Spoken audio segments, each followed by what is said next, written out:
Hello and welcome to this video on Gap Advisors channel. Myself CA Manish C. Iyer. This video is on presentation of investment in subsidiary, joint venture and associate in Ind AS balance sheet.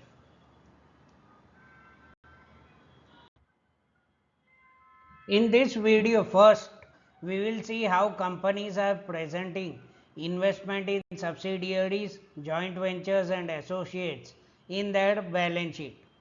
For this purpose, we have taken extracts from published financial statements of TML and MSIL.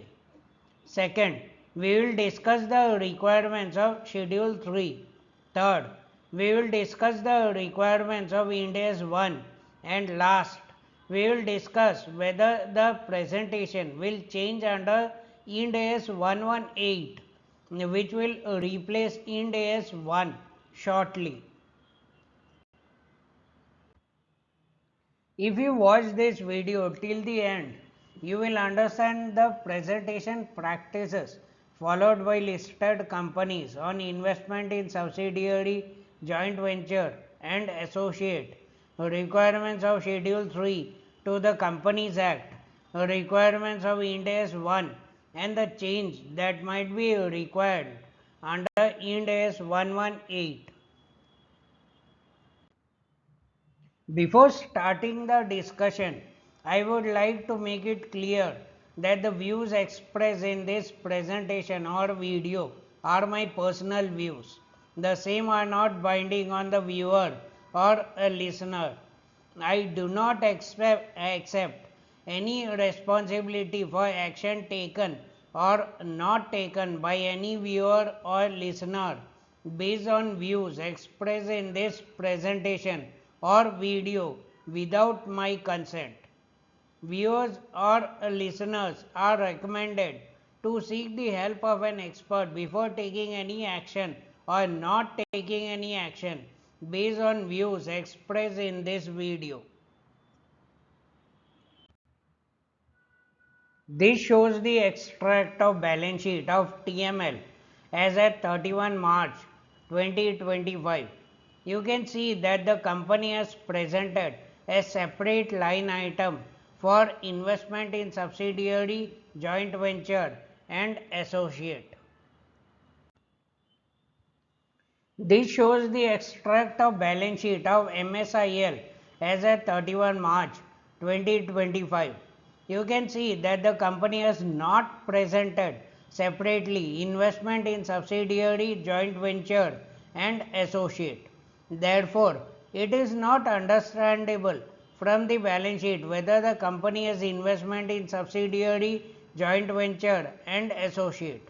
Had the company identified the financial statements as separate financial statements, the reader would have known that the company has investments in either subsidiary, joint venture or associate, which the company has disclosed in notes.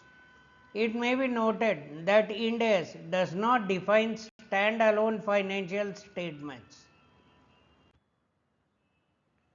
To understand whether MSIL has investments in subsidiaries, joint ventures and associates, we have to look into the note on investment.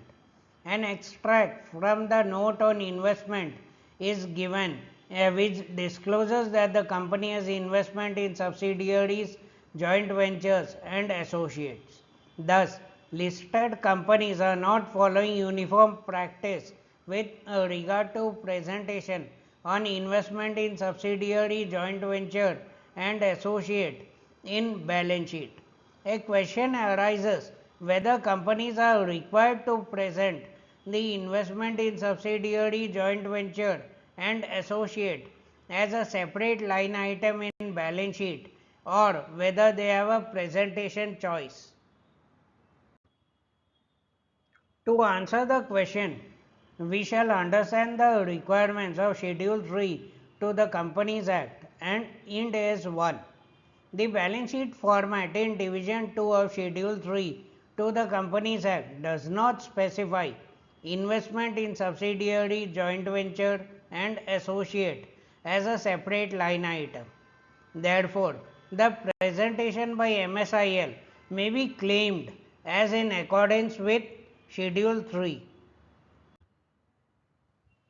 Clause 2 of General Instructions for preparation of financial statements of companies required to comply with Ind AS of Division 2 of Schedule 3 to the Companies Act 2013 is displayed on your screen, which clarifies that the requirements of Ind AS shall prevail over the requirements of Schedule 3. Therefore, a company cannot overlook the requirements of Ind AS while presenting as per the format given in Schedule 3. The discussion in this slide will be long as we deep dive into the requirements of Ind AS 1.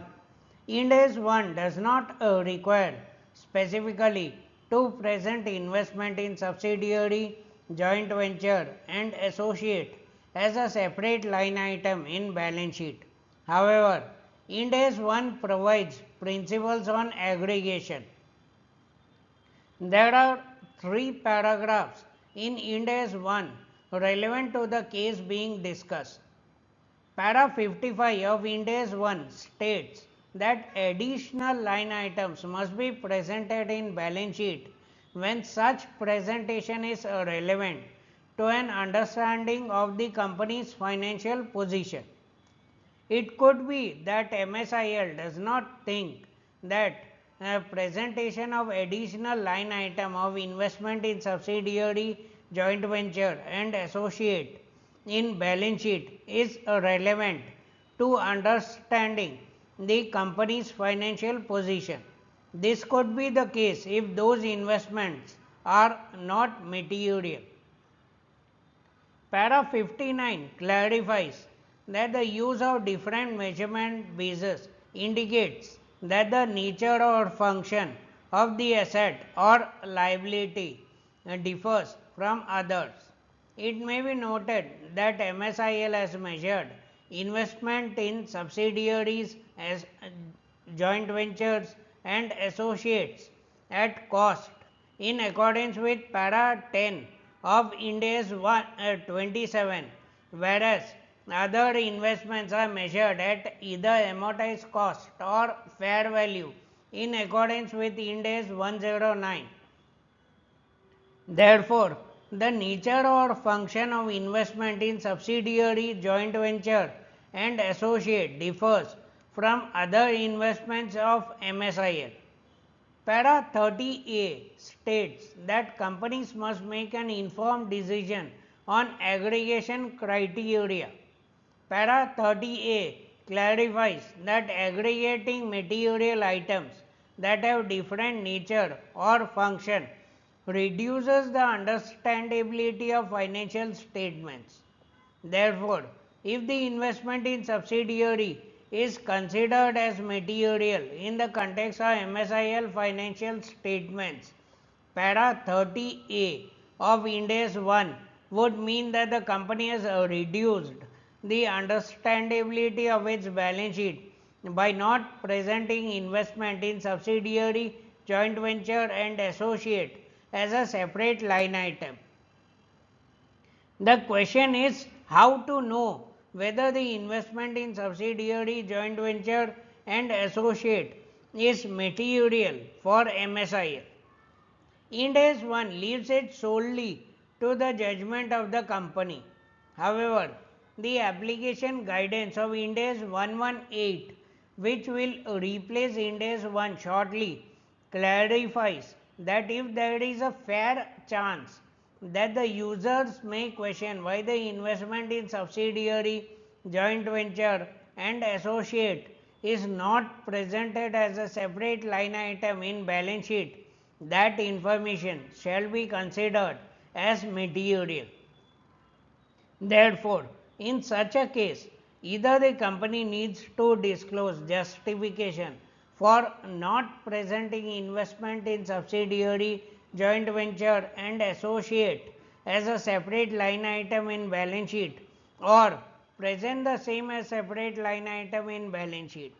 This justification can be given by disclosing an accounting policy on aggregation basis, followed by the company for line items in balance sheet and statement of profit and loss.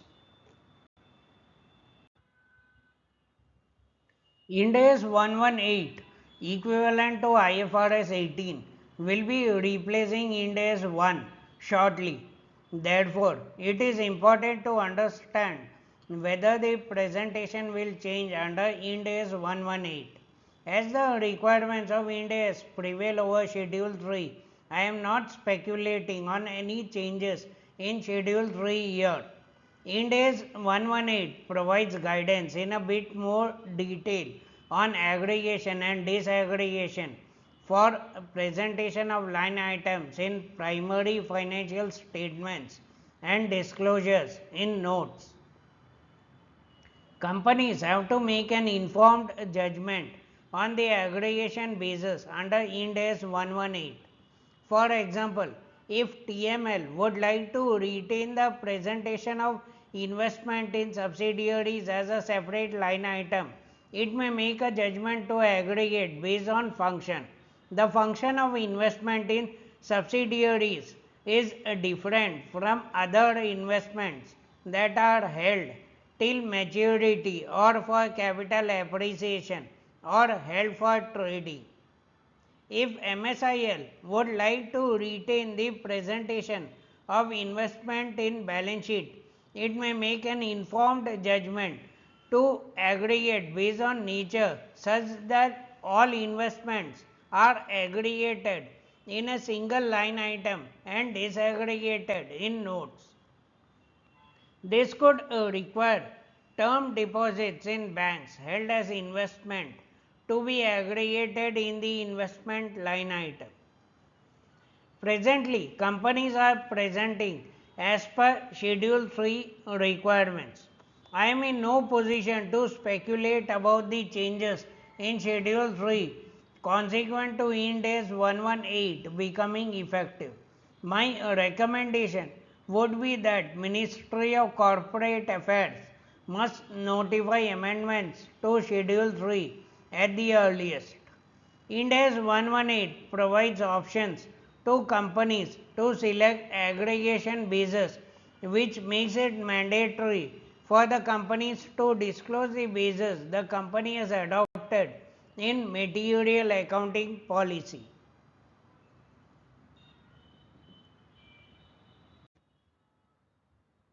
Thank you so much for watching this video. Request to like and share this video and subscribe to Gap Advisors channel on YouTube if you have not already subscribed.